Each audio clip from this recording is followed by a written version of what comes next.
మేము భర్తలు డివోర్స్కి అప్లై చేసినప్పుడు ఖచ్చితంగా భార్య సంతకం ఉంటేనే డివోర్స్ వస్తాయి అని అంటుంటారు కదా, సో ఇది ఎంతవరకు నిజం? భర్త అయినా భార్య అయినా డివోర్స్కి అప్లై చేశారు అనుకుందాం, కంటెస్టెడ్ డివోర్స్.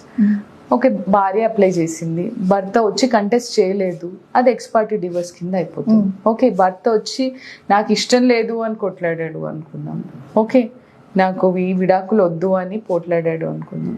ఆల్దో ఈయన ఎంత పోట్లాడినా కానీ ఈమె అడిగే ఏదైతే డివోర్స్ అప్లికేషన్ ఈమె ఫైల్ చేసినప్పుడు దాంట్లో ఏవైతే గ్రౌండ్స్ ఉంటాయో, భర్త నన్ను వేధిస్తున్నాడనో, లేకపోతే భర్త అడల్టరస్ రిలేషన్షిప్లో ఉన్నాడనో, ఇంకేవైనా కారణాలు, ఏదైనా గ్రౌండ్స్, డివోర్స్ వచ్చే గ్రౌండ్స్ ఏవి పెట్టినా అవి తను నిరూపించుకున్నట్టయితే డైరెక్ట్ కోర్టే గ్రాంట్ చేస్తుంది. అంతేగాని భర్త భార్య డివోర్స్ పేపర్ల మీద సంతకం పెట్టాల్సిన అవసరం లేదు.